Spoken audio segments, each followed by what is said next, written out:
Perfect. Nice to Yeah, meet you, man. I love that hat. What's that hat? It looks a lot Thanks. like Levantine colors, and the star of what is it? Quraysh. It's the yeah. So actually, it's the Pal Shield logo that we've created, the Nice. Palestine Shield symbol. But basically, yeah, I essentially just took the Tatriz pattern. That's Right. like it's called the Tatriz pattern is called the Nijmet Beit Lahem. But I think you're right. I think it's derived from the same star, Sort of, whatever, yeah, wherever it came the from. like 7 or Yeah, 8 points of Quraysh or yeah, something. yeah. Perfect. So Hello, Ahlan, Elijah. ahlan, Elijah, hello, Bilal. hello. How we doing, Akhi? I'm doing good. How was Philistine? How was Palestine, man? Alhamdulillah, man. All we can say is Alhamdulillah every single day. That's all we say. Every single day Amen. is another day. Everybody's okay. Everybody's safe. As long as that's the case. Granted, we've actually the other day, one of my cousins, she's 30 years old. She's been living in Palestine. Her parents died in a car crash a long time ago, so she's been living with her grandparents Yeah. since she was like 7, 8 years old in Palestine. But she's got an American citizenship and whatnot. But the other day, actually, they came by and scooped her up from the house. So we're still trying to figure out what's going on. It's probably just an administrative detention. But this is typical for us. So like, it's not. Yani, I mean, I don't know if I told you, I spent 2 weeks in a Mescubia when I was 15. So Yeah. I know it's a rite of passage for us, Yeah. in Yeah. many ways. No, it truly is. Honestly, if So, you haven't been detained, yeah, there's questions what are you around you. doing? Right? Yeah. True. Are you a Exactly. normalizer? I'm Yeah, That's kidding. awful. It's sad that we can like laugh about it, but it is truly like a devastating like situation that's so normalized. But laughter is the content from best like, medicine. yeah, amen, amen. And Jews and Palestinians are very aligned in that regard. Welcome everyone to a new episode of what we're calling the Pan Levant or Canonist podcast.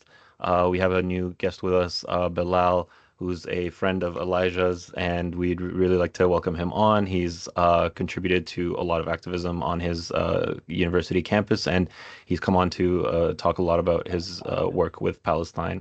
And he's a Palestinian, and he joins us here today. Assalamu alaikum. How are you doing, Bilal? Alaikum Salam, Hello, Shabab, Elijah. Nice. Thank you guys for having me. It's always amazing, and I appreciate the. I'm gonna take it as a compliment. I haven't been in college for a decade, so We're still in, yeah, we still look like students, I yeah, still yeah. think we're in that college age, nonetheless. But yeah, could you actually go on to just like how you and Bilal actually met and how you guys got acquainted? It was actually Bilal who reached out to me. He has an organization called Pal Shield, which I'll let Bilal get into much more detail in a sec. But he reached out to me on an Instagram account by the name of Pal Shield, and he reached out to my Instagram account, which was the Canaanist Movement Instagram account. And on the Canaanist Instagram, we post a lot about how Jews and Palestinians have shared familial bonds, cultural bonds, ancestral bonds, linguistic bonds. And Bilal said, I love a lot of your ideas, a lot of your political aspirations about pan-Levantine ideologies, about solidifying Jews and Palestinians as one people under a common identity, as one family. And that's how we kind of hit it off. And then Bilal took the initiative. We set up a call. We told each other about our two stories, which I want Bilal to get in much more detail about here in a sec. But he's someone that I immediately gravitated to and said, oh my gosh, this guy could be a leader, a future leader in this political movement we're trying to start around Cananism, about solidifying our two peoples as one family. And I was immediately impressed. I'm like, man, this guy truly could do a lot of work in unifying our two peoples. But I'll let Bilal talk a little more about specifically how you came to understand how our two peoples are connected. What really drove that for you, right? What was the spark? I mean, I've shared my story on the podcast many times about how it was me seeing the kafia, right? The Palestinian kafia, and putting that piece of cloth in connection with the talit, or the Jewish prayer shawl, and making that recognition and seeing, wow, our two peoples have much more in common than I previously realized. And that's what started my journey. What started your journey in that regard?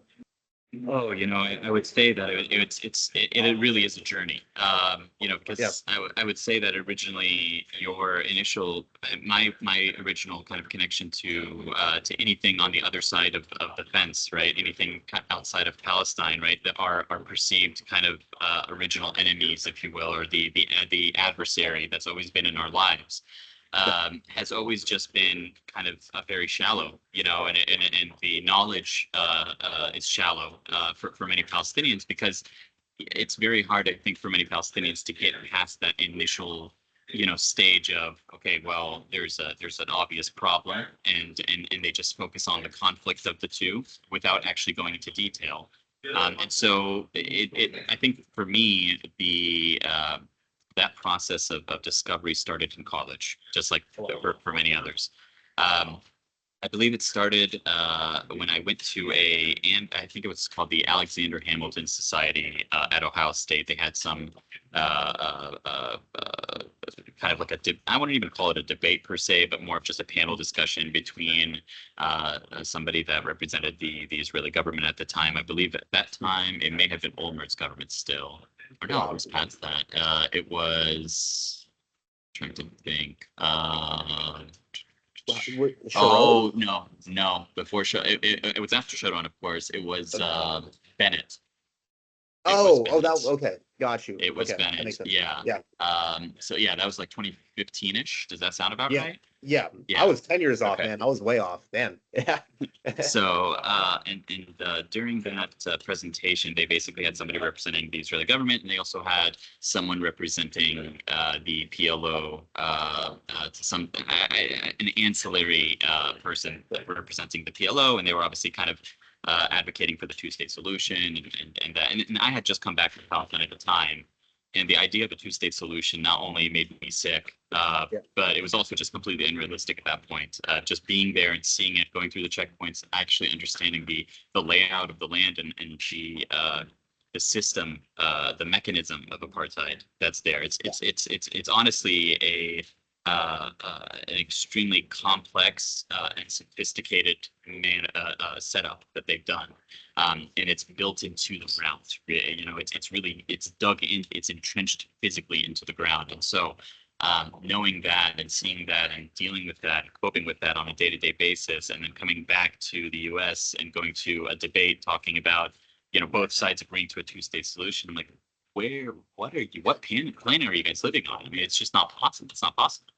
So it was after my discussion, and I got a lot of flack from, surprisingly, more than anybody, the Palestinian representative. Yes, of course, which, obviously, not to get too cynical, but of course, from his perspective, what I was advocating for was essentially the ending of his career, and not just his career, but the entire Palestinian Authority, right? In essence. And so for him, I mean, that's crazy talk, right? So I think that's really kind of where the process began. It's like, okay, well, you know what? I need to understand from the Israeli perspective and more broadly from the American Jewish perspective, what they believe the facts on the ground are, right? If Palestinians on our side, apparently, or the ones that are speaking out for us, are giving this rhetoric that doesn't make any common sense or have facts on with reality, then I wonder what the other side is thinking and feeling and understanding. And that really kind of took me down quite a big rabbit hole, and understanding that Israeli society and the advocacy for Israel stems from multiple spots, multiple places. So you have on one side, obviously, secular Zionism, but you also have religious Zionism, and that's kind of growing and changing. And so understanding the dynamics of all these things, delving in further and deeper, especially on the religious side of things, and going down the historical religious rabbit hole, and starting to see those similarities between Palestinian culture and ancient Jewish Judaic culture. And seeing the things that were passed down generation to generation through, no matter if they were Ashkenazi, Sephardic, or Mizrahi Jews. I mean, they were. It really, you can see the remnants of that ancient history, and so it seemed to me that those pieces of ancient history were the things that were most cherished by Jewish society and by Israeli society, what connected them to the land the most, right? They cherish those things and they believe in those things, and just as a Palestinian, how I cherish my history and my culture and my language and everything involved there, I can understand how they would cherish and care about those things as well. And so understanding that there's not only that we have similar feelings about those, but we actually have very, very similar cultural origins and connections. I realized that, okay, this is a problem that can be solved in a much different way. Yeah. This can be what needs to be done is really an unearthing and a kind of a deconstruction of all of the myths that separate these two peoples, and kind of to come hold them back to a degree, to a portion, and saying, hey, look, not only are these peoples, they originally come from the same place, The same people. but Yeah. in the same people, they've had very, very similar issues in the past. They've had similar,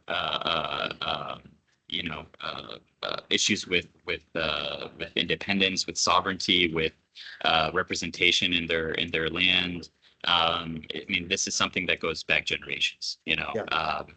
And so really kind of bridging the gap between the cultural aspect of things and the similarities there, as well as the trauma and the toil that has appeared in history for both people. I think that is, in my opinion, the way forward. Yeah. So yeah, just to kind of Amen, keep it pretty broad there. But yes, Amen. I think that's I was talking with someone the other day about the Jewish phrase, right? Next year in Jerusalem, and how that's something we've articulated from 2,000 years. And it's so ironic how so many Zionists believe that even though we maintain that phrase for 2,000 years, somehow Palestinians will forget, right? Especially after 70 years. And so it's ironic because the Jewish ethos of us in diaspora has really been an ethos that's now been placed upon the Palestinian people, that desire, that yearning to return to your ancestral land. That's something we articulated for 2,000 years, but now it's the Palestinians who have been placed, in my eyes, in the Jewish position. And even more so, in that same vein of, it's crazy, right? And in that same vein of conversation, it's so ironic because in the Jewish community, in America especially, our favorite holiday is Hanukkah. It's about resistance, right? And not only is it about resistance, the stories of resistance of the Maccabees in the caves in the West Bank fighting the Greek occupiers. And we see stories today about Palestinians using the same tactics as the Judean rebels of the time. And it's so ironic how today Zionists say, oh my gosh, these are terrorists. We can't fathom their actions. Yes, you can. Your ancestors were doing it just as the same as Palestinian ancestors were. And so I find it to be so incredible, the cognitive dissonance many Zionists have with the Palestinian story, because it really is, in my eyes, the same as the Jewish story, just 2,000 years later, but it is the same story. And so, I mean, I applaud you, man. Like, we have come to this conclusion, and it's not an easy conclusion. I would say it's actually a pretty controversial conclusion for both our communities. I remember growing up, whenever we were told about Palestinians, we were never even told the term Palestinian, right? It was just Arab, right? Palestinian gave them too much connection to the land. Really, in the eyes of the Zionist narrative, they were just Arabs from Arabia, right? And that's what the Zionist movement wanted, to push them all out and say, go back to Saudi Arabia. But when you understand the Palestinian story, their identity and their connection to the land, they are the same people that did not leave the land when the Romans expelled Jews 2,000 years ago. They are the remnants that stayed behind, right? And the greatest Zionist myth in my eyes is a land for a people without a land, right? This empty land. It was never empty, right? And not all the Jews were expelled, right? And there were other peoples like Canaanites, Moabites, all these other groups in the land. And Palestinians are the direct heirs of that, the same ancestors of us. Many of us stayed in the land, and that is who the Palestinian people are. But I would say it's also controversial from the Palestinian community, what you're saying, to say that the Jews of today, Ashkenazi, Sephardi, and Mizrahi, also are still the direct descendants of the Judeans who were expelled from the land. And I think for many Palestinians, they would say, no, Ashkenazi, no, those are just Europeans, they're converts, they're Khazars, right? They're this other group that does not belong in the land. Would you say that is a relatively popular sentiment within the Palestinian movement, to also try and negate the Jewish connection to the land? I would love to hear your take on this. Yes, absolutely. And I think what you pointed out very closely, and I think this is where I want to kind of grow that segment a little bit, is as you mentioned, our longing for the land started immediately after we lost that land, right? The same as the Jews for 2,000 years. So I think that connection to land kind of changes based on your status on that land and how it's going. Our connection to the land prior to 48 was with our hands in the ground, right? Yeah. Actually cultivating the land, hundreds of years, thousands of years. So our connection to the land has always been much more visceral and connected via physical, whereas the Jewish connection to the land has been much more spiritual and religious, because they were not connected to the land for 2,000 years. And so it's so now the question, and it's always debated, right? And this is a debate that goes by in not just the Palestinian-Israeli situation, but in every conflict around the world where land is involved. which is what's stronger, what's most important, right? We, if you want to go far right and fascist on this, we can go blood and soil, right? We can talk about how, the most important in many of these nationalist groups is about, okay, who cultivates the land, who lives in the land, who lives off of the land. That connection between people and land is very, very important. And I agree it is, right? But in many, many ways, also the historical and spiritual connection to that land and the things that have happened in that land for those people is also extremely important, whether you like it or not, whether we like to talk about it or not. Like you said, next year in Jerusalem is something that's, that prayer is said God knows how many times, every single day by how many Jews around the world. So it's not something that can just be, I don't think you can really prioritize or try to kind of like set it up as like a level system where you can say, well, your physical presence on the land, that's number one, that's key. And then after that goes, I don't think it works that way. And I think most importantly is that even Palestinians, for the entirety of history up until 1948, understood that as well, because they accepted Armenians, they accepted Jews from around the world, they accepted Christians from around the world. So they understood that this land is cherished by many people for many different reasons for a very long period of time. And that was never a problem. Right, that was never. It was known. This is Ard Muqaddas, right? This is a land that's it's holy, and we to expect that people will want to migrate, and immigrate there, and be pilgrims there. This is part of the land. This is part of our culture. It's what makes us so damn hospitable. If I have to say so myself, not to toot my own horn, but I think it's just part and parcel of what living on that land is. And I think we talked about this a little bit during our conversation last time, Elijah. I think that's something that we are losing as Palestinians, by worried about by kind of creating this counter, reaction for what's happened to us. It's a reactionary thing that is, I think, is we're losing a big chunk of our culture, a big part of our culture. This deep understanding of oneness, of unity among people, of spirituality around God. This is changing. And even today, I mean, I hate to say it, but it's changing even amongst Palestinian communities, right? It's changing the way people consider, a secular Palestinian or a Christian Palestinian or a Muslim Palestinian. At one point in time, that was never a discussion, right? Now it's becoming more of a discussion because there is a level of separatism and selectivism and exclusivity. And I would say it's mostly because of that extreme reaction, that's happening. I would also say it's part and parcel with how modern nationalism has been formed, especially in Palestinian communities, because typically nationalism needs that other, that enemy, right? And so what was the enemy in the Palestinian context? That was Zionism, right? And for Zionism's part, right, their whole premise was a Jewish state. How do you get a Jewish state? You kind of need a demographic majority of Jews, aka meaning Palestinians have to go bye-bye. But Palestinians, in turn, especially in the early years of their nationalism, kind of had something that I would say is more ahistorical to the Palestinian story, right? It was a very Arab-centric form of nationalism that said, we are going to create an Arab state. And sadly, Jews, the Kurds, the Armenians, these other groups that made up the diversity of Palestine for generations kind of got sidelined through this project. And it's sad to see because Palestine has always been a land that's produced many peoples. It's welcomed many peoples. It's been a land of Palestinians, and Palestinian, the definition has always been a very broad definition. But sadly, especially after 48, that definition got narrower and narrower. It's post-World War II. It's really just a post-World War II mentality of this idea of nation states and borders and passport control and this and that. And the other thing, none of this existed. You could take a bus from Cairo to Beirut to Baghdad in a few days time prior to this. This was part of our, this was part of living in the Middle East at the time. It was so well connected. And so, for example, in Palestine, you have people with the last name al-Masri. You have al-Halabi, you have Shami, you have Mosul, you have all these different names that come up because it just shows the connection between where people would just migrate. It's like you get a new job and you move across the country. That was basically the way things were, right? And more importantly, and I think one thing that I want to point out is the idea of Arab nationalism obviously came because of. You had the Hussein agreement. You had Lawrence of Arabia. You had this post It was very much European influence, anti-Ottoman, trying to force the old empire down.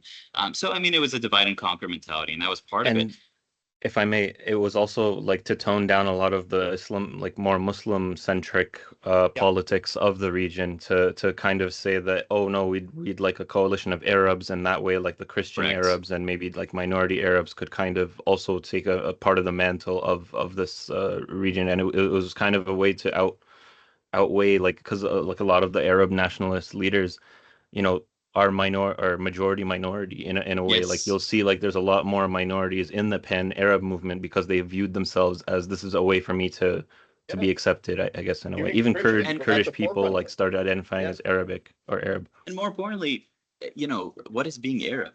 I mean, the idea of Arabs being a nation is in and of itself is kind of strange and does not make much sense. Would you call Hmm. Hispanics a nation just because everybody Hmm. speaks? All because they It's speak a it's Spanish. Yeah, it's a yeah, sociolinguistic group or whatever you want to call it, but it's not necessarily. I mean, technically, the true ethnic Arabs are in Yemen. Those yeah, those are the most original Arabs. That's as Arab as you can get. It's Yemenis, Hmm. right? yeah. And But the Gulf, Zionists weaponize this, right? They try to frame Palestinians, Amazigh people that are in North Africa but speak Arabic. Mhm. They claim they're all from Saudi Arabia and Yemen, and that they conquered the Assyrians rest of the in the region. north. Yeah, Yes, yeah. yeah, Chaldeans, To all of it. Yeah. and it's very intentional to erase their connection and rootedness to the land. But you're completely right. The same people that have dwelled in these lands for centuries, they might speak a new language, right? They might have transitioned from Hebrew to Aramaic to Arabic, but it's the same people. They're maintaining their culture on the land. And in fact, your last name is a testament to that, Daoud. I guarantee That's you, right. your Mhm. ancestors, you go back far enough, that your surname was probably David, right? Your Yeah. ancestors were most likely Canaanites or Jews or whatever that slowly but surely probably adopted Aramaic speakers, and that was their language, and then from there transitioned to Arabic. But you're the same people that's dwelled in the land, and I think that's so integral to point out because that's at the foundation of the Zionist myth, right? That the Palestinian people do not belong in this land, and that's how they can continue to justify the expulsion of Palestinians from this land. I mean, my first interaction with a violent settler, the first thing he said to me about why he was taking Palestinian land was because this was Judea and the homeland for Jews and Jews alone. Arabs should go back to Saudi Arabia. And so I think you are living proof, and the arguments you have articulated are the best way to subvert Zionism, right? Because they show the rootedness of Palestinians to the land. But sorry, that was a little bit of a tangent. And I would also like to point out that like you going through the Palestinian last names, right? Al Masri, all these other names that show the diversity of the region and Palestinians coming to live in Palestine. Zionists try to utilize that to say they're foreign, right? Al Masri means you're Egyptian, right? Shami means you're probably from Damascus. But in reality, Zionists conceive of Israel as a closed off unit, right? The Hmm. rest of the region is broken off. And that's something that's very foreign to the region, right? The region has always been a connected one, especially during Ottoman times and before. And I find it It is the very, beating heart. It yep, is literally the center of three continents, basically. yep, You can't really get any more central than that spot. In fact, you can look at the Arabian Peninsula, for example, at the same time. The Arabian Peninsula was relatively, I mean, it was barren. yep, The area basically essentially the entire Mediterranean coast and north, right, was really where kind of there was a little bit more I guess, development at that point. yeah, So yeah, it was really, it's very interesting how, and this is, by the way, something that I notice in a lot of different things. And Elijah, you might be able to help me out with this. I sure, think one of the things that I've noticed, especially when it comes to specifically Ashkenazi, because when you look at, for example, Sephardic or Mizrahi communities, yeah, I would say, generally speaking, they were much more connected or I would say assimilated within their corresponding areas and their populations.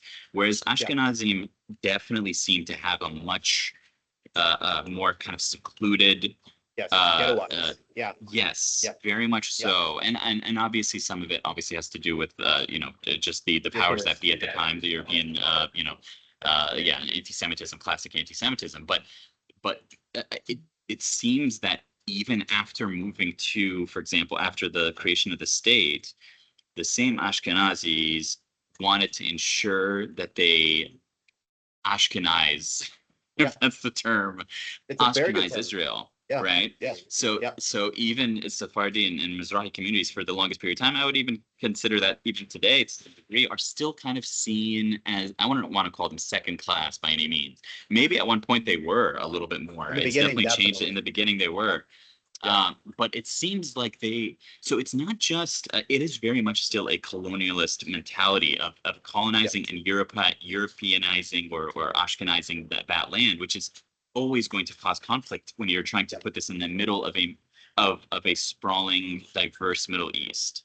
Yeah. So it's always like, I don't know if they ever really considered or thought to one day have an assimilation with the rest of the peoples around them, or if they always wanted to see themselves as this isolationist island. And maybe You you know, can kind of, yeah, it's a very interesting question.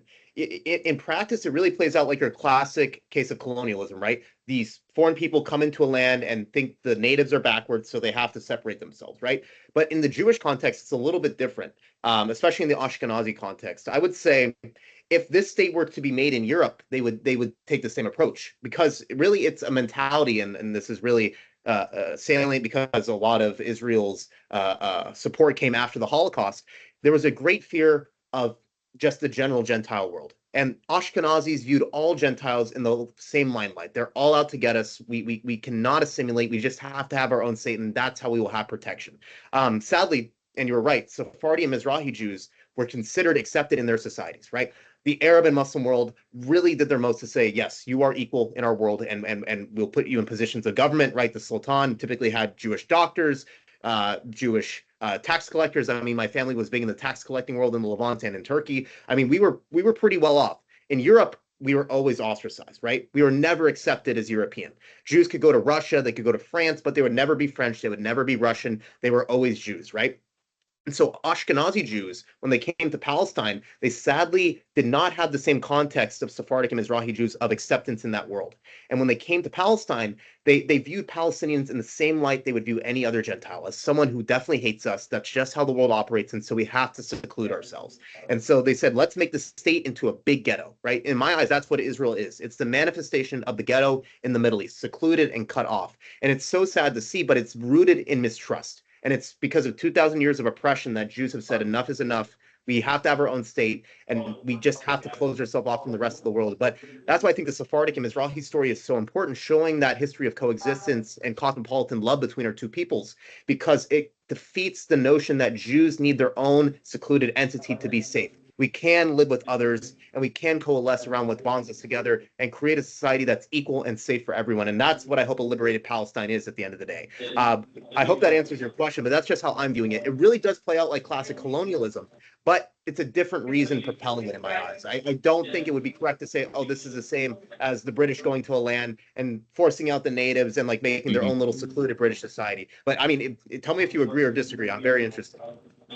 Yeah, I think it's interesting to me because, as you mentioned, the notion that they are constantly being persecuted. There has to be there's obviously history. There's a lot of history there on why that presumption is made. I feel like there needs to be more to look into this, right? I feel like there's more there that than we really understand.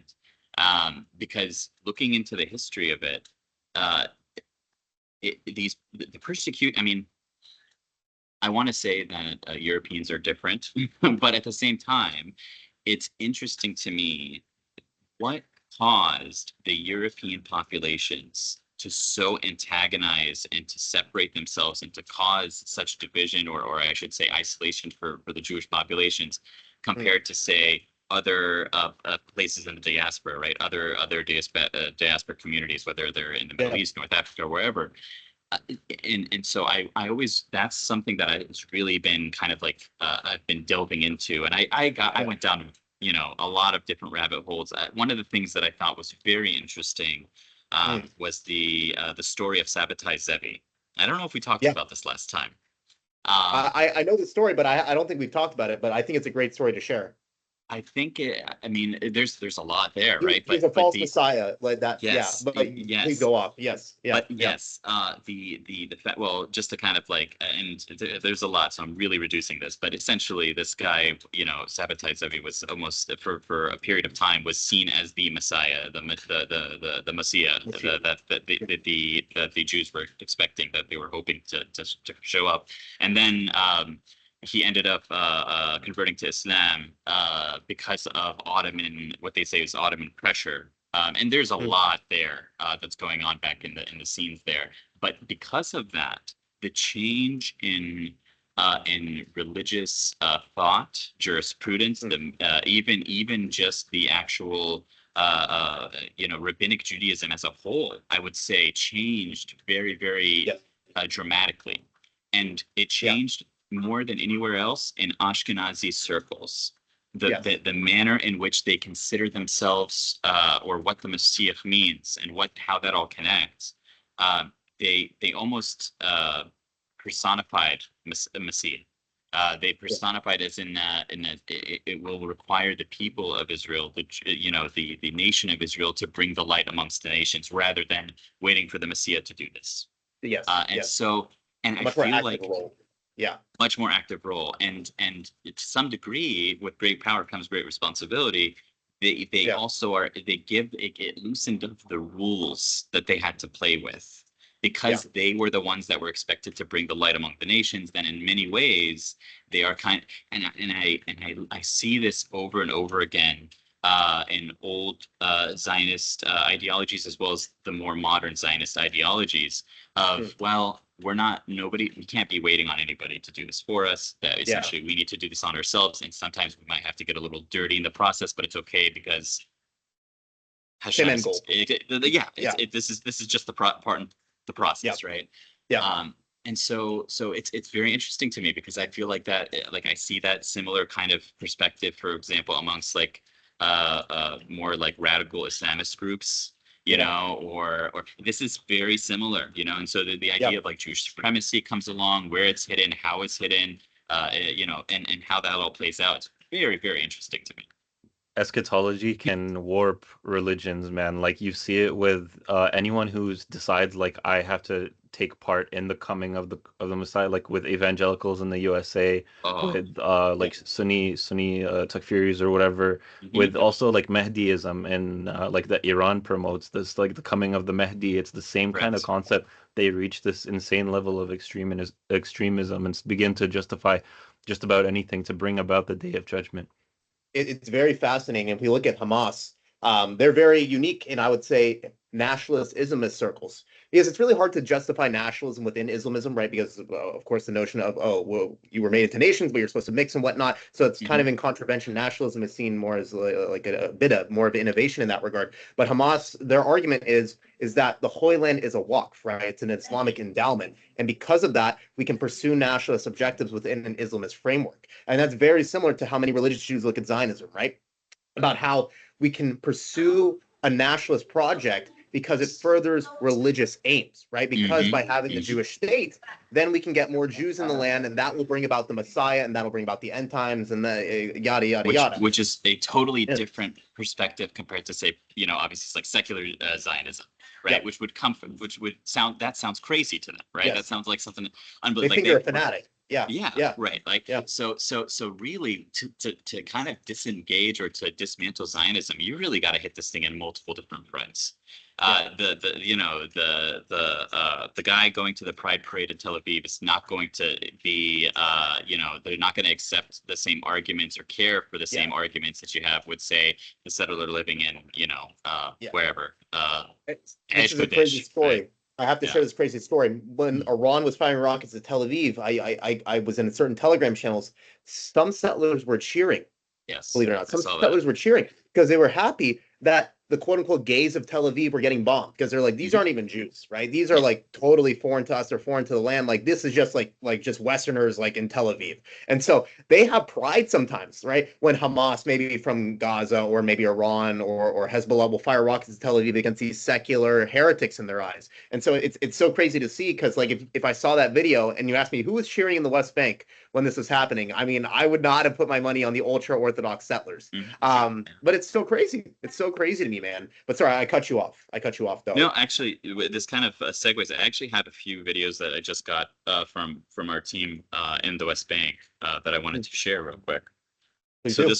this happened in Beit Malik yesterday and the day before. We actually three guys from the Beled were killed by Israeli settlers.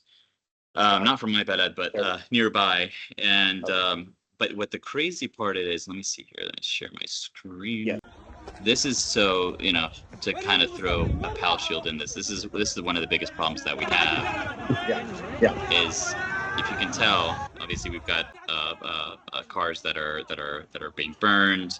We have I'll show you a few other things here, but you'll hear in some of these videos in the background that they're saying that the fire trucks can't make it. And the Difa al-Madani, the civil defense can't make it to these. They can't make it to these. They're saying there's no fire extinguishers.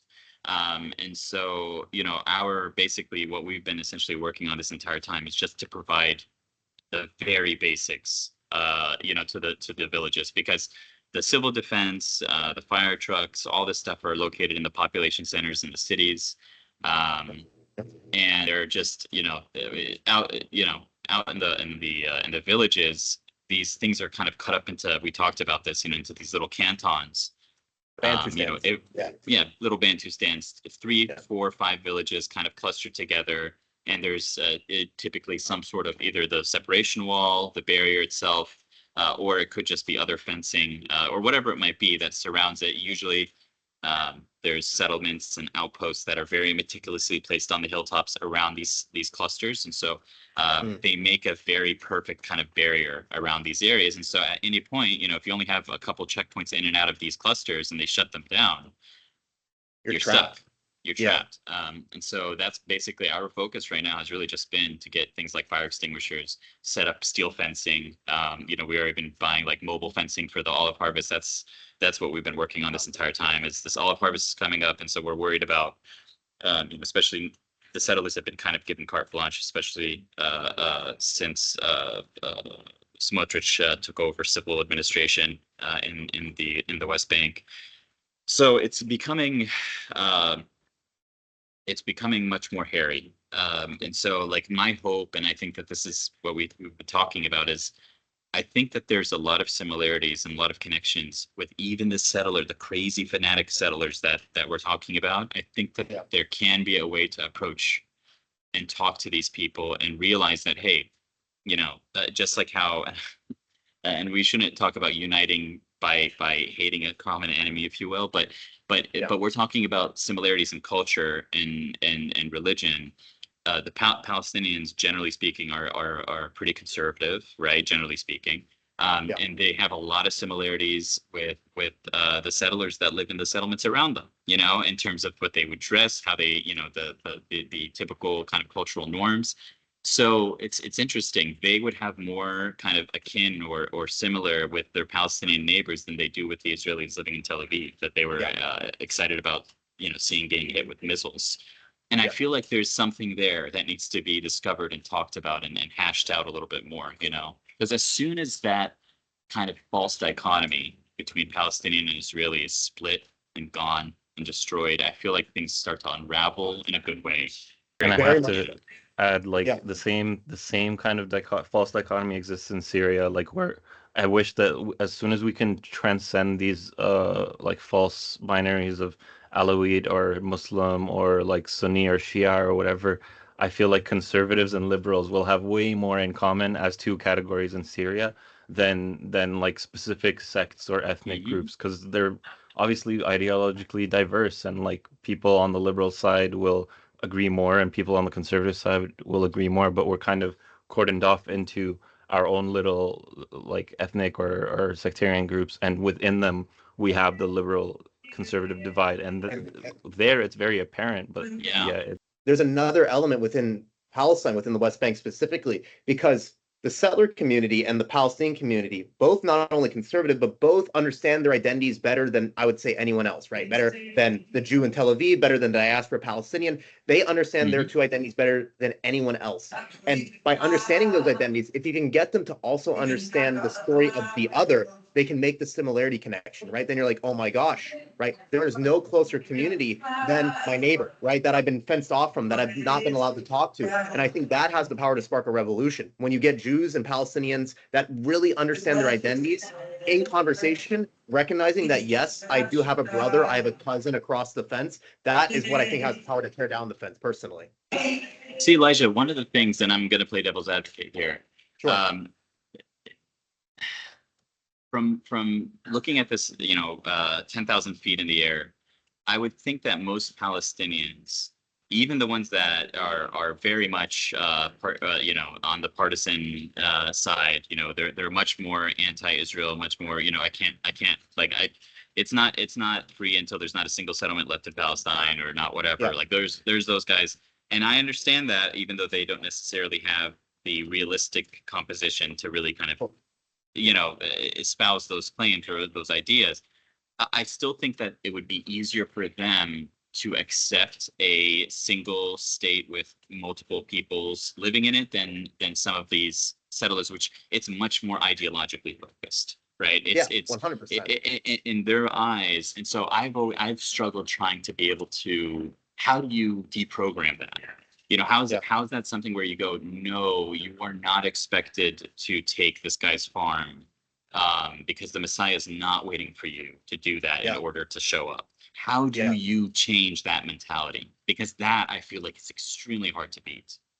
Extremely rooted. I mean, it's extremely rooted that they believe that unless we get all these settlements up and running, even more than what already is occurring. I mean, I think it was just last week that 22 new settlements got announced by Smotrich, which is the biggest in years, showing you that religious fervor that is ingrained at all levels of government, and telling them, like, look, as if you just live in the land, does it, like, you can stay in the West Bank, like as a normal citizen of this one state, sure, but you have to relinquish the supremacy aspect. That's what I think we have to break, to say that your existence in this land has to come at the expense of another people, of the Palestinian people. That's the mentality we have to break. And for the settler community, it's religiously rooted, right? Because they truly believe that if you get religiously observant Jews following halakha, taking Palestinian land, that is how you bring about Moshiach. And there's religious debates that need to take place. I would get a lot of flack in the Jewish community for even referencing a group like Neturei Karta, but their premise is they can be in the land. In fact, they have groups in Jerusalem, right? And I think oldest Jewish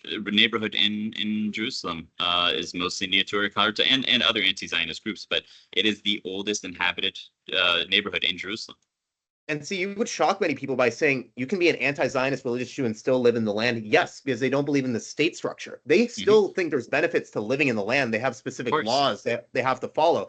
And for many, sadly, this conception of anti-Zionism in both the Jewish community and Palestinian community means the Jews have to leave. It's sad that that's what the mindset is. I think a much more pragmatic understanding would be one that is rooted in articulating to religious Jews that you can still follow mitzvot, and that will bring about your goal just as well as if there was a Jewish state without a Jewish state. But I would say that the fundamental argument is, I would get in trouble with Canary Mission of all people for saying something like this, but the argument that by allowing one state to flourish in the land, you are precipitating even more halachot, right? You are allowing Palestinians, right, to come back to the land. There are specific laws in the Torah that speak about righteous Gentiles, right? Samaritans, all these other groups. And that is an integral component to bringing about, right, the becoming a Moshiach. I think there is a religious argument to be made that a one-state solution that is not a Jewish state, maybe it's one-state Canaan or the PFLP conception of one state where everyone's equal,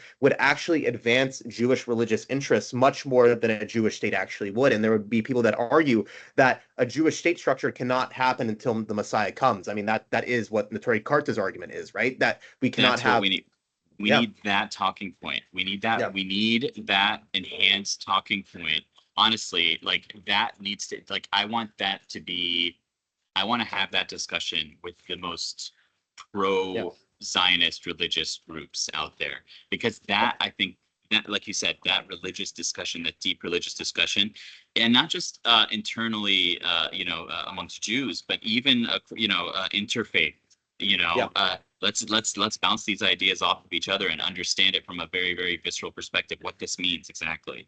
Like you said, I think, there's 613 mitzvot, right? Some of these have to do with, what mitzvot are still like, okay, some of these mitzvot have to do with killing Amalek and killing all the oxen and sheep, right? So like, what mitzvot, what do these mean? What do what do they mean for today's Jew, for today, right? What do you, as a person from the nation of Israel, you have these responsibilities to do on this earth, right? What does this mean exactly, right? And I think that discussion needs to be needs to happen, because even Palestinians, by the way, if you think about it, we have our own kind of, I don't want to call them mitzvot, but we have our own, especially within the West Bank, for example. We have an idea, like I'm sure you've seen videos of it before. Before, especially if there's ever something happening in Jerusalem or whatever, there is we tend to what's the word I'm looking for? There's promises that we try to keep. There's chants of promises that we make. There's specific du'as that I've only heard, filquds, right? That are only said, very, very, very specific times. And so there's a lot of similarities there. Oh my gosh, there's I think it's called the Kohanim prayer. Yes, the priestly class. Yes, the Birkat Kohanim. Yeah, I'm a Kohen Jew, so I would be reciting this prayer in front of the Torah. Yeah. Can you show me the sign? There's a sign. Okay. Yes. So there's a. Do you know that? There's a thing in Palestinian weddings. Okay, and I've only seen certain groups that do something very similar to that sign, and it caught my attention when I saw the Kohanim thing. I was like, I've seen this before. I've seen a video. I've seen, I saw this at a Palestinian wedding. I'm like, is this because, like, I assume in Levite circles of ancient Jewry, they would probably do the symbol at weddings and as a bonding ritual. And so I'm like, wait, do the Palestinian communities that were probably ancestrally Levite like pass this on? That was literally the first thought in my head. So there is a lot there, man. There's just so much there that can really be hashed out and cut up and figured out. But it's, we've been so side jarred into these, like, okay, you're either an Arab nationalist, or you have to be like an Islamist movement guy, or you have to be this guy or that guy. Actually, there's some awesome West Bank meme pages that I got to send you where they go into this with a lot of detail in meme form, which is awesome. I have ADHD, so it always helps. Same dog. I would love. I mean, we'll share them. We'll put them in the link of the YouTube video, because we want everyone to see them. I think going back to the original question of how do we get these settlers to be comfortable with the dissolution of the state, and B, living next to Palestinians. I think the latter is where settlers have the most issues. I think they believe their existence in the West Bank is all or nothing, right? It has to either be us or it's them, right? If we don't exist, the Palestinians will wipe us out. That's the mindset they're at. And it's not even a religious argument. I think it's just something that they've really been programmed to believe, that Palestinians inherently hate Jews. And it goes back to the same argument we made about the diaspora, the notion of everyone hates us, so it's basically us or them. If we don't wipe them out, they're going to wipe us out. And I think that mindset has been amplified within the settler community tenfold. And I truly believe that the reason many of them want to settle the land at the expense of Palestinians is because of that they believe that if there was a one-state reality where Jews and Palestinians lived as equals, Palestinians would kick out all the Jews. They truly believe in their head that would happen. And so I think that is also something we have to tackle, to show, and I believe really the Sephardic and Mizrahi story, especially in the Sunni Arab world, of us coexisting with Sunni Arab Muslims as equals. I think that's where that story is so integral. Right. And my family's a testament to that. We were huge in the Ottoman Empire. We were tax collectors. We had big jobs. We were truly equals, if not better than most of the populace. And so I think that's also something we have to dissect within the settler community, is showing them that their fear is not justified, right? That they will be able to live in a fully equal society, a one-state reality, becoming a one-state based on equality for all, and they will not suffer any consequences. I think that is really the thing we have to penetrate within the settler. Before Assad came down, that was the same excuse that a lot of minorities in Syria said. Well, if it weren't for Assad, like the Sunnis would just kill We'd be everyone, gone. and they saw in real time how that's not true. Like there was unfortunately a terrorist attack on a church, and there was so much solidarity around it, and people of all sects Yes. went Which, to donate blood, and it was a beautiful moment. Please, yeah, but Bilal. speaking of which, that church attack, a lot of question marks on that. Of course, yeah, I, you never know. We never know, but and there are a lot of it's, fingers being pointed everywhere. Like, mhm, don't worry about that. And we're please let's not go into that at all right now. But the point is that it's like there was no immediate like backlash to Assad falling. It's been six mhm, months now. The attacks have been far and few in between. Some have been devastating and horrific and should be investigated further.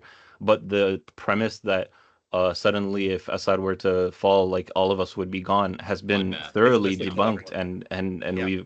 we've been seeing like movements that completely oppose that, but that took, no offense, that took a realigning of the power in the Syrian country, which is the Mhm. government was Alawite led. It had Sunnis in it, but it was led by Alawites, mostly Yeah, in high rank office, and that system sort of exists in Israel with high-ranking politicians usually being Ashkenazi and usually being Jewish, even though, yeah, I'm sure there's some Muslims in the IDF here and there, but overall, generally, the of power course. structure still exists, and until Yep. there's some sort of like flipping that on its head, where the hegemony is no longer just in the elite. It's I no don't longer know a if triangle. I don't. It's all equal. Yeah. Yeah, if Yeah, it yeah. becomes flat, like that will cause people, because right now everyone and maybe they like you said, they've been siloed off into their little like settler spaces, and that's where their media also bolsters this impression that if it weren't for the Israeli government destroying Palestinians' homes and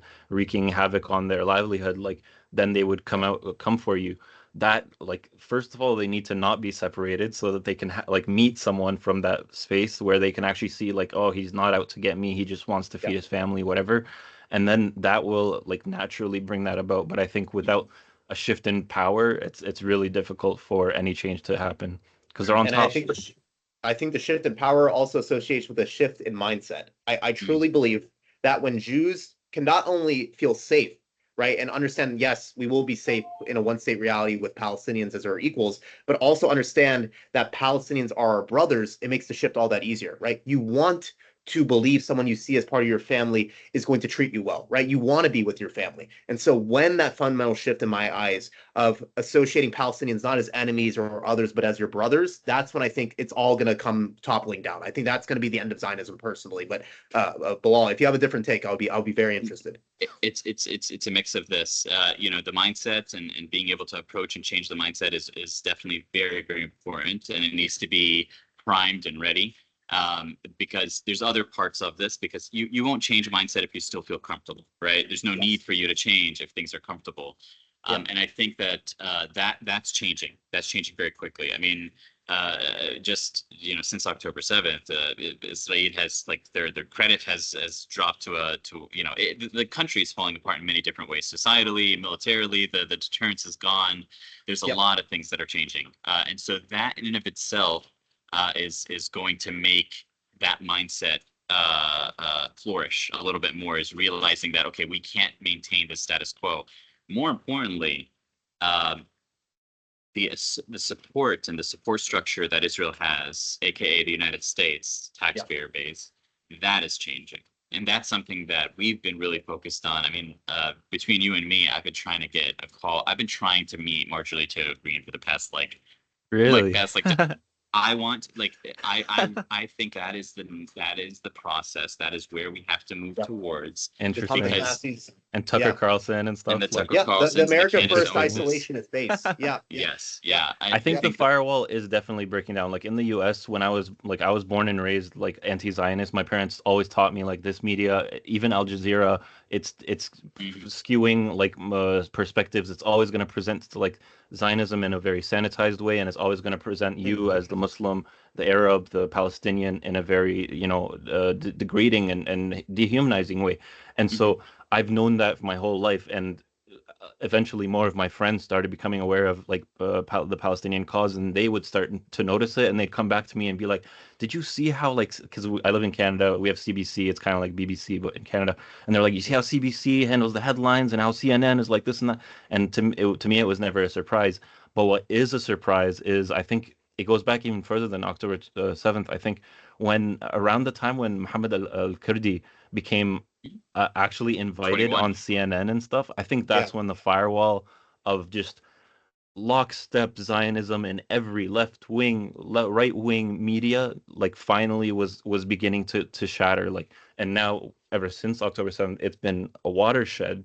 It's still really slow, unfortunately, but Yeah. it's becoming very visible how unsustainable that lockstep coordinated firewall of Zionism in US media is breaking down, if not fast enough, unfortunately, still really fast and incredible to see in real time. Like Zoran Mamdani Yeah. just won in New York, and that's another like huge win for this like post 9/11 Islamophobic rhetoric that's always been kind of proliferated in Western media. The fact that he was able to break the anti-Muslim barrier and the anti-communist barrier too, because he's like he's Socialist. self-avowed Socialist. socialist. So Yeah. he's like, because there's a lot of like there's still Red Scare propaganda, there's still Islamophobic media, and there's still Zionist media. But the fact that he was able to break through these obstacles, to me, it's like it's a huge moment for US, and how like the way that Israel must have felt very secure in that Democrats, Republicans, AIPAC, like the whole lobby was all in place, and they had these structures of hegemony all over the media that's crumbling right before their eyes, and they can't Hmm. like there's actual applause breaks for people who are being pro-Palestine on TV now. That's They can't plug all the unheard of. leaks. I Yeah, couldn't dude. believe it, man. On Stephen And, Colbert and all these like mainstream shows, and Jon Stewart, and like yeah. straight up anti-Zionists are in the media and getting applause breaks, and that's amazing. I want to applaud John Stewart because he's always been, I think, a voice that's always been He, 100%. pretty good he's in the past. amazing Yeah, for sure. he's been great, and he's Jewish. I mean, so it's a win-win Yeah. there. But I think Bilal's hitting on something very important with the American right, especially this fracturing, and it always somewhat existed, but it was more on the fringe, right? It was like the Nick Fuentes types, more of the Mhm. Nazi element of the right wing that Yeah. really articulated that more isolationist America First rhetoric. But then Tucker Carlson adopted it, and now we're seeing it percolate. Right, Marjorie Taylor Greene is a vocal voice against what was happening in Iran, even though right after October 7th she was a cheerleader for Israel. Right, Mhm. she was like Israel should pummel Hamas, right, destroy Gaza, all the above. Matt Gaetz very much in that same sphere now. Thomas Massey has kind of always been in that Always vein, been but there. he's more of that libertarian isolationist. Mhm. Same with Grand, which makes sense. But this is becoming very mainstream. I would say it's that America First branch of the Republican Party that has prevented us from going to full out war with Iran. If it wasn't for them, I guarantee you Mhm. there would be boots on the ground by now. And so I think you're hitting on something very important. It's a shift. The Democratic side, there's always been the split. The progressives, right, that have always been much more staunchly saying like we need to stop giving military aid to Israel. We got to question our relationship with Israel. But it's really the right that's evolving. And so I want to hear like what your take on this is, and more specifically, have you noticed in the past year it's becoming more mainstream? Because that's something I've noticed, and I'm very interested what other people's takes are on that. Yeah, man. I think when it comes to the American right, or the conservative establishment, if you will, in the Yeah, United States, I think that the fractures have always been there. They've just been always really well kind of bound up and whatnot. And they tend to use, there's many different ways that they keep everybody in line. Typically it's scaring them with using the other yeah, as the boogeyman, right? Whether it's the immigrants, or the socialists, or the communists, or the Islamists, or this and that, the other thing. Um, but that's, like you said, that is changing. I think social media has a lot to play with this. A lot of I can tell you for sure, in high school, people used to, oh yeah, he's from the desert, right? There's people like, they have camels there. They can't yeah. visualize. They couldn't visualize what it means to like live in the Middle East. Like that was like it was a It's a different very planet. Orientalist like perception Right. of what it was. Yeah, That's obviously changing. I mean, now you have OnlyFans people going to Dubai and going crazy, right? And woo, yeah, bottles. So like things are changing in many different ways. And yeah, so the world is getting smaller. And because of that, that's one side of things. Another part of it is the fact that for better or worse, now people are realizing that okay, this isn't just for the Zionist mentality has always been, oh, this is the West versus Islam, for example, or this is the or something along those lines. They try to frame it in different ways. They always say we're protecting Western civilization. That's their go-to articulation for Western audiences. I heard somebody call it that we are the bulwark against the orcs. I've heard that one before. The settler, the religious rabbi. Or Ehud Barak said, we're a villa in the jungle, right? A villa in the jungle, an outpost of civilization amidst a massive barbarism. That's how they like to explain it. Yeah. Yes. And I think that seeing a lot of these, conservative talk shows, hosts and others, influencers, now starting to realize, oh, wow, wait, you're telling me that not every Palestinian, for example, is Muslim, not every Palestinian is even religious per se, that there's people that are, that are Syrians and Lebanese and Egyptians and Jordanians, and they all have a very vibrant, deep, culture that includes things like music and dancing and whatever. Like, for a lot of people, this is all brand new, fresh information to them. They've not in a million years would they've ever expected it. Maybe to some degree, and it's what's really interesting is they seem conservatives are now realizing and saying, okay, well, that kind of like Orientalist mindset that we had, the closest thing to that are actually our allies. The Saudi Arabia's and the most like repressive of regimes are the ones that we seem to be closest to, and so they want to emulate. It's changing. It's like blowing people's minds. Why are we so against, or even like against talking to these people? I remember when what was it? Witkoff's guy, what's his name? Bowler, I think. He went and met the Hamas guys. And he called them nice guys on television. And then he got fired. And he got fired. And so, but like, people are starting to go like, okay, no, these are people. They're human beings that have emotions, that have history, that have whatever. And so that humanization of things is really kind of opening a lot of doors. And believe it or not, conservatives are humans too. And they understand these things. And they and so like, I really seriously believe, like, other than the most one-dimensional demon monster type Nazi folks, I think the vast majority of conservatives, even on the right, are much more humanized and humanizing, and they can connect. There's very, very few. The fringes are actually a lot slimmer than people think. Those like out of touch fringes. I think the vast majority can connect, and so for me, I would say that I'm pretty fiscally conservative, from a fiscal standpoint, right? I still believe in social welfare and social medicine and that kind of thing. There's definitely better ways to do things, but generally speaking, I do believe, and I think that this comes from being a Palestinian and being a child of refugees, of immigrants that have had to come here and work our asses off and build our business and whatever. I think that part, bootstrap mentality comes part of it. Yeah, no, that's definitely part of it. And so I feel like I can relate to that and I can understand that. And I want them to be able to see that, that Palestinians, for example, or Syrians or Lebanese or anybody in that region that they thought wasn't just this like one-dimensional enemy that they will never be able to talk to, right? Much less be able to like have peace with. That's not really there. That's not true, Yeah. I'm planning on, like, if I do get a chance to talk to MTG, I plan on inviting her to Palestine. Like, I want her to come over to the house, 100%. We'll have مسخن. Have you ever had مسخن? Love مسخن, man. Okay, it's love it. In Greek culture, you have a very similar dish, but it's really freaking good, man. But what you're saying actually made me think of I think I saw it on Instagram or Twitter. I don't remember exactly where, but it's so ironic because, and this is what the tweet basically articulated, conservative media, the neocon specifically variants of conservative media for generations was pushing this agenda of, oh, the Middle East hates gays, it hates women. So that's like one part of the rationale for why we should invade. And it's quite ironic because many conservatives nowadays are like, wait, like that's the rationale? Like back then you guys also hated gays in America, right? You guys were like preventing gay marriage and whatnot. Like how is that your rationale? You only care about gays in the Middle East? Is that what it is? And so it's so funny to see these common tropes unravel and understand, like, look, maybe we have social values that are actually aligned with these communities that we previously demonized. And it's really great to see. I think it's part of the process of humanization. But I want to give us ample time because I know we're already like at an hour, above an hour. I want people to understand your backstory because I know they have you have a very fascinating backstory. I want you briefly, before Hayan asks some questions about your college experience, to go into your upbringing in Palestine and how you ended up coming to America.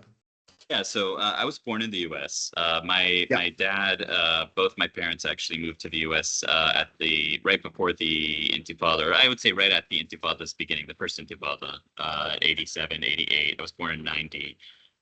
So my dad came first when he used to work at the Jerusalem cigarette factory. He was an accountant at the Jerusalem cigarette factory. It's been shut down at this point. I heard the cigarettes were terrible. I never smoked them, but anyways, he moved here and he was working at a store, him and his brothers, and he moved back, or he went back, got married to my mom, left her there. She was there with family while he was working here, and then finally she was at Al-Aqsa Mosque, and there was something broke out, just a typical Friday post prayer fight.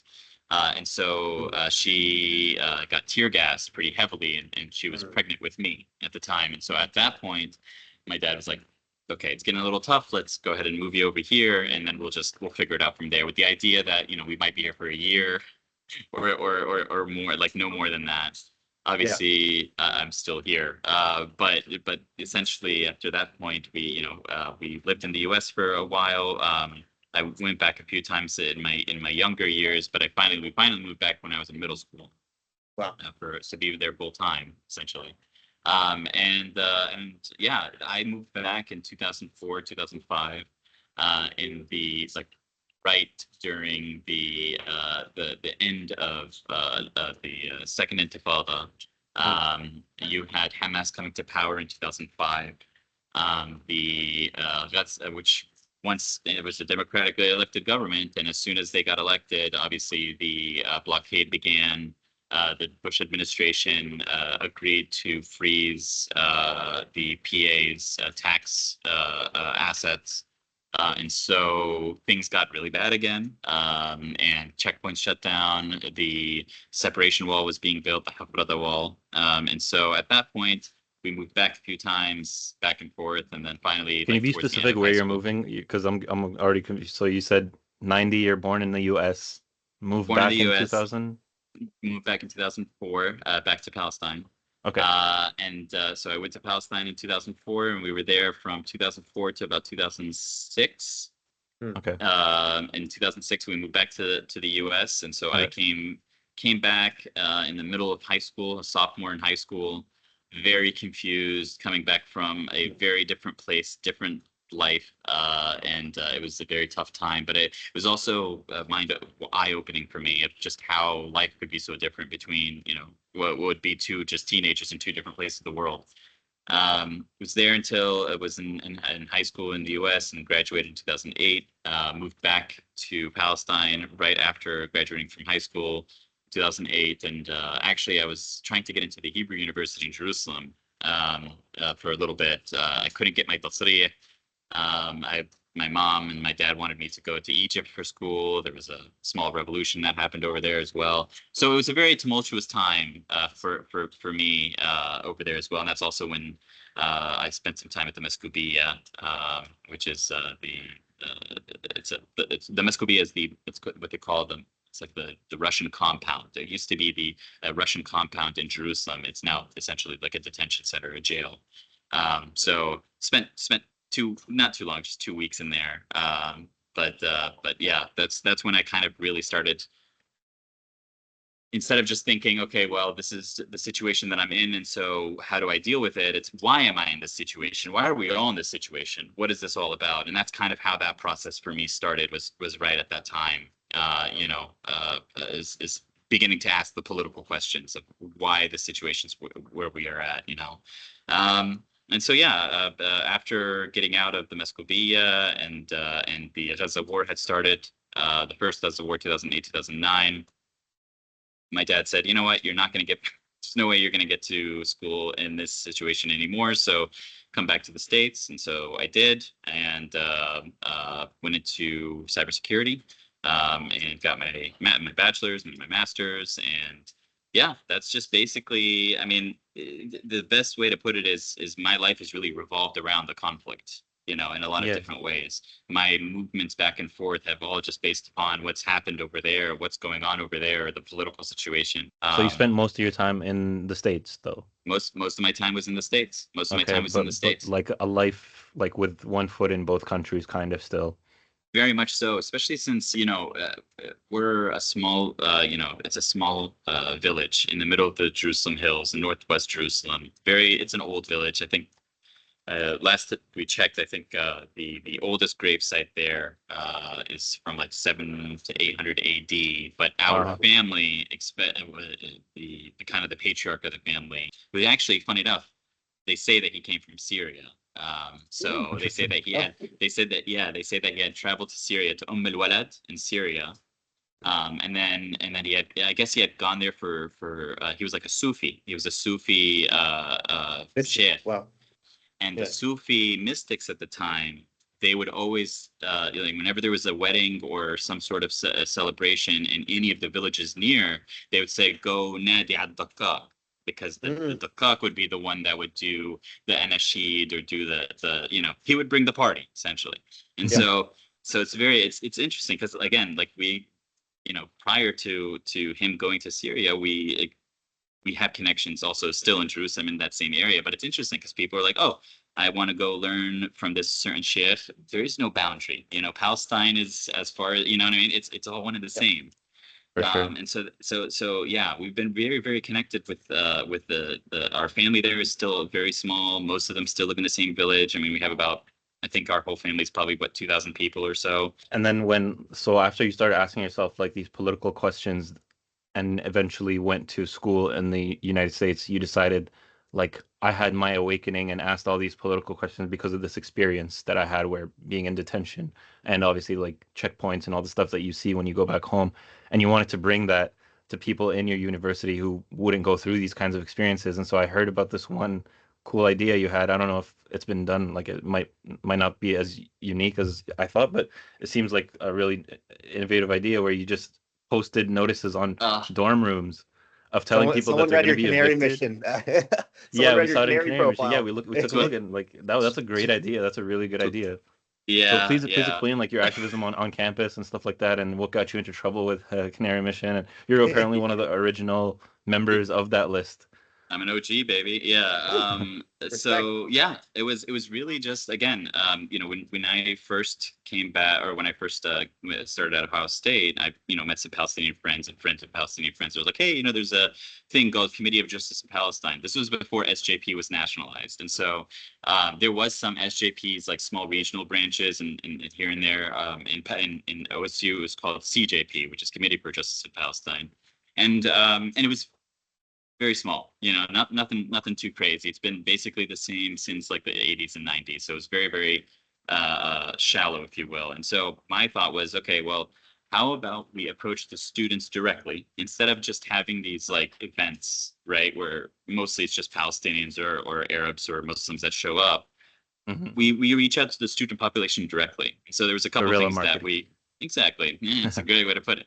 And so, the eviction notices was a big one, because I have a lot of family in Shafat as well, and Silwan, and a few neighborhoods in East Jerusalem. And that's basically what happens, right? You wake up in the morning, you'll have an eviction notice on the door, and they'll say, hey, you have to leave, and you have to demolish your house, or we're going to demolish it for you, and then we're going to bill you for it. And so that was kind of like, hey, let's just do that. It's a great idea. So we ended up like printing out like 3,000 flyers and just went to every door, in the area, and just posted them everywhere. And it blew up on Twitter. And nice. People are like, "What is this?" And like, I mean, we made it pretty clear that it was an mock eviction notice, but people only read like the first 3 sentences and freak out. Right? Yeah, I'd be freaked out. I'd be like, "Holy crap!" Like someone's trying to take my house. I'm like, damn. We also, there was, I think at the time, I don't it's still called this. I think they may have changed the name. It's called Israel Apartheid Week. I'm not sure if they still Yes, call it this. they now call it Resistance Week on campuses, Okay. and that's a post October 7th innovation. But it used to Okay. always be Apartheid Week. Yeah. Right, right. And so we ended up creating a mock wall. We basically bought huge like styrofoam boards, and we had a bunch of artists and students come out and just paint them, put in, some infographics in there, just, whatever everybody wanted to put in there. And then we put it in the middle of the oval, which is kind of like the center point at Ohio State. And we had a lot of people come in, a lot of people asking questions, caused a lot of ruckus, and they didn't want us on that oval the next year, obviously, and so we had to move it a couple times. But it was the nice thing about this. Even yes, we did get in trouble multiple times, but it's good trouble, and it was always polite. And I think that the important thing is like understanding that, hey, we understand that what we're doing is technically not allowed, right? Or it may not be may not make people happy, but that's not the point. The point is to make you uncomfortable and It's to have supposed to like be a friendly conversation, a very and to empathize. open, yes, To empathize with Palestinians, what they're going through. Who was it that said good trouble? Man, it's been a while since I heard that. Like in Bernie John Lewis. John Lewis, dead, right? Yeah, rest in peace, he's man. a civil John rights Lewis. activist. Yeah, John awesome Lewis. guy. Good trouble. Yeah, and so it also this is just like everybody else in college. That's when you read a lot, Right. And so Frantz Fanon became something that I read into quite a bit, and understanding the plight, if you will, of the indigenous trying to seek independence or sovereignty, and understanding that, and how he kind of went around things. That I think that really was I think an early kind of influence on me. Sure. It's changed over time, but I think that to some degree, like it's still very much there, among others. Even I read Herzl. I read a lot of early Zionist and Jewish thinkers, because like we mentioned, that was something that just like I was like, look, from a rational perspective, people can't see the same things I'm seeing or know the same things I'm knowing and still think they are right. Yeah. So there has to be a different narrative. There has to be a different set of facts that people are realizing for them to come up with, such a visceral, deep, emotional response, right? And There's so that's what I wanted to learn. We were taught to them, like the same way that we were taught to kind of have a visceral negative reaction to that community. That community has definitely been raised up with the same, but in an opposite effect, I tried to dive into that to see to empathize with why they see things the way they see things. Tell me if this also resonates with you. Like when I immigrated to Canada and slowly developed like more of like my own identity, I realized that Muslims are like kind of new. Like like we've been in Canada, we've been in the US since like the slave days. The slaves from Africa some of them were Muslims. So like since the very founding of these countries, there have been Muslims. But the Jewish community seemed to have already like advanced more, kind of had their kind of collective groups of like solidarity networks and all, and like like they're in upper management and places. And so I came to the conclusion that like I had to know more about them than they knew about me, just because of that sort of dynamic of power where Muslims in the country that I live in are not empowered, and so no one knows what halal is, but everyone seems to know what kosher means. You know what I mean? Words or where like when I looked up the word Good Samaritan, it's like this is a Jewish concept that's like in the mainstream vernacular of like the West English speaking, and it's like why is that? And so I started realizing like knowing about Jews and about Jewish history is going to probably be important in some way. I also felt that way. Like, I don't know if I'm going too much on a tangent, but I felt that way about LGBTQ too. I was like, listen, like in the community that I'm seeing, like people are way more accepting of LGBTQ and not as accepting of like Muslims. And so I felt like I need to know about this community too and be able to speak in the same kind of like just the PC history language. Go diving into the history, but also adopting their like kind of language to show them like I can engage with this stuff too. It's not all just like rhetoric that I was taught at home or something like that. It's like I've come into these communities where I met people of all these different stripes and colors, and I was like I needed to develop a way of communicating with them that is not your typical average, like, oh, you guys are kafirs or you guys are this or that. You know what I mean? It had to be laced in this sort of Western in the dialogue or words that they stuff like that. use. Yeah, Yeah. yeah, and you needed to research that. And so, did you ever feel that way, like because of where we are as Muslims in the West? Like, I felt there was more pressure to learn about the other community that I'm supposed to kind of not like, but I don't really understand why I don't like them. And if I wanted to ever express that in a way that would be like acceptable, it needed to be like curated or kind of, it needs to be informed at the very least. Yeah, it's interesting. I think I think I approached it. We came with the same outcome, but I don't think the approach Yeah, was the same. interesting. Because like for me, like yeah, I would say I noticed that very, very quickly, right? Is Hmm. that American jewelry, at least, right? I'm sure it's very similar in Canada, but Yeah. American jewelry is very, very deeply entrenched, financially the just this business perspective, from media, from everywhere in every part of Hmm. society. I mean, it is like the most amount of Jews outside of Israel, right? Like Yeah. Yeah. there's a ton. And so obviously they're going to have a huge impact on culture and influence. And so being able to just live as an American in many Yeah. ways, you also have to understand a lot of Hmm. this stuff. And I think for me, where that kind of connection happened wasn't necessarily from like trying to understand the culture of this place, but really like how do I navigate my own personal culture and my own personal story in a post 9/11 America, Hmm. where everything of my culture is kind of seen in a negative light. How do I kind of like deal with both of these things and try to like consolidate these two things at once? Yeah. So like for example, like a lot of my bosses, a lot of my managers, a lot of my coworkers, Jews I've had is I work in cyber, so you can imagine how Oh, many very, Israelis Right. they very. see on a daily basis. Yeah. Like unit 8200 people, like I've seen, like I've had employee like colleagues that are in 8200 that were Mm. previously in Amazing. 8200. So Yeah. these guys are, they're there, and being able to like be like, oh hey, yeah, nice to meet you, my name's Bilal, I'm Palestinian, my family's in Shafat, we probably met somewhere on Sharayef sometime. Like this is like something like, for them it's shock, and then it's like, Mm. oh okay, well, holy shit, it's just like regular dude, like he's not Yeah. coming Exactly. after me. and Yeah. and and and so being able to like but then also being unapologetically Palestinian. I'm Yeah. not trying to lessen my Palestinianness, if that's the word, Yeah. to appease you. I'm trying to tell you that no, I am very Palestinian. I'm very like I want to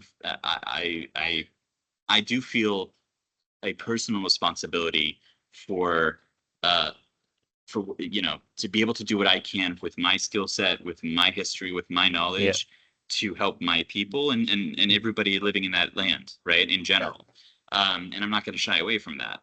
But at the That took same a learning time, curve for me. it's Like, a very learning curve. Yeah, it's yeah, hard to do, man. But once you get past it, you can't live yourself any other way. Like for sure. Yeah. seeing the world now, like especially after October 7th, I realized I'm like, you know, I, I can't live with myself just sitting and not doing anything.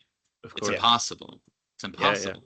And it's You know? become possible. It's become more possible. Like I don't like judge myself for back in the day kind of feeling like I needed to assimilate. I needed to, try to, speak their language or talk Mhm. how, because I felt like that's because I mean, when the Asians come, they have no problem just changing their name. They're not Ching Yeah. Ching. They're Ronnie. Like they're Right. just gonna call themselves by a name that's just easier to get along. Just to get. And so I get that was maybe the way that you'd approach it back then, but I think now it's become a lot more easy to just be unapologetic, and that was always the right thing to do. But back then, the challenges were different, and you see that Yeah. with the generations now and before. Like now, everyone's so cool to just pronounce my name right, like Hayan. Yeah. They're like, okay, how do I pronounce that right? That never existed before. Now, Mhm. before it was just like, oh, do you have a Yeah. nickname or something? Like people actually used to, Yeah. they didn't even Yes, they would try, they didn't ask. care anymore. Yeah. It's Now, it's now so they do. fast. It's so fascinating because the Lebanese community was really the first community that got rooted in the Western Hemisphere. And if we look at who has the most, I would say, like white passing names, it's typically the Lebanese people. Maybe in Sure. part because they're Christian. I think that might play another element. They feel more It's part of accepted to it. change their names. But they've been here for decades and many times, maybe even centuries in some instances, and they are, I would say, have very much assimilated. But Palestinians, to a larger degree, have a lot more trouble in that regard, saying like, "Oh my gosh, do I want to change my name? Should I be more secular?" These are questions that are much harder for the Palestinian community, and especially the Syrian community after the genocide began, right? Coming and grappling with these questions. So it's so fascinating to see, even within the Levantine community, right, in this country, based on rootedness, right, these different questions are arising because of different pressures they experience in different periods of time in this country's history. When they So showed up, right? Yeah. Yeah. I mean, when you talk about the Lebanese, I think of Dearborn, Michigan, and I think of, you know, most of them coming here in the early 10s and 20s for Henry Ford and the auto sales and the auto building. So like, yeah, they came here very early on, and so you'll go to like Dearborn Heights, and loads of Lebanese people, you know, but a lot of them have names like Mark and Michael and everything. Like you said, some of it is just based on Christian, but like you wouldn't be able to tell, right? Because they came before. But then you also have newer Lebanese immigrants that have come after, say, the Lebanon War, or say, you know, whenever later, or after the Syrian Civil War, during the Syrian. Very different mentality, different situation, different history. You know, why they came here and how they came here, it causes a big difference on how they feel themselves or how they can personify themselves in this country, you know? Amen. Yeah. You know? And it's crazy, man. I think I don't want to take too long, and I know we've been already talking for an hour and a half, and I feel like we can talk for another 2 hours, but I think like what I would love to continue seeing, and I think that you guys are already kind of in the forefront of this, is there needs to be a real like stepping back and kind of like looking at this from a totally different perspective, that these names, that these monikers of people that we've created or that we've been kind of programmed to believe in are not really there. It's all just a facade. You know, there's Palestinians and Israelis that act more similarly and have more, you know, similar family structures and values and than others than two Palestinians or than two Syrians, right? So it's such a facade, and I feel like being able, even using the term Canaan or Canaanist or whatever it might be. It's all arbitrary. Yeah. It's so arbitrary, right? But the idea, and I understand the reason you're using it, is to find that unifying word, because words matter. Exactly. Yeah. Names do matter, what people, right? They do. They indicate power. Yeah. 100%. But like you said, but you know for a fact, and I think that's going to be the hard part, is being able to let people know, hey, we're not saying erase your identity post-Cananism, post-Canaanite terms, and just go back to this. No, everybody has their history, their story, right, of how they got to where they are today. But it doesn't, like, those changes, those minute details are because of just history, and that's like, you as a human being have not changed, you know. And so that's what I feel like is so powerful about and this. if it's ever called Canaan as a country, that's not what you have to call it. You can call it your idea of whatever you believe it is. It's the Israeli kingdom, it's greater Syria, it's Pan Levant, it's Sham, it's, you know, whatever you want to call it, like, that's fine, as long as we're all united, you know. Exactly. And there's no borders dividing us. And full and equal participants in the state. And to me, the name of the state is one that both peoples have to feel as a participant in, right? Sadly, because of history, right, an Israeli probably won't feel as an equal under a one state that's named Palestine. And no way in hell is a Palestinian ever going to feel comfortable with the name Israel, right? That's associated solely with the Jewish people. It's a Jewish name. We have to find a name which we have common roots with and that we can feel an affinity towards. And I truly believe that would be the word Canaan. Both Jews and Palestinians, to varying degrees, can trace their roots back to the Canaanite peoples. The Israelites are a Canaanite people. The Palestinians descend in large part from Judeans or other Canaanite peoples that stayed in the land, right? Both of our peoples have that common root. And I think by emphasizing that common part of our history, that's not only humanizing, it's the path for political peace, in my opinion, 100%. Yeah, I agree. And I want to mention right before you go, Bilal is an official leader in the Canaanite movement. I mean, we're gonna hoping for big things. We're gonna be doing a lot more political productions, media productions. I'm still waiting for my card. Oh yeah, Gotcha. dog. We're gonna get you the official party label and everything.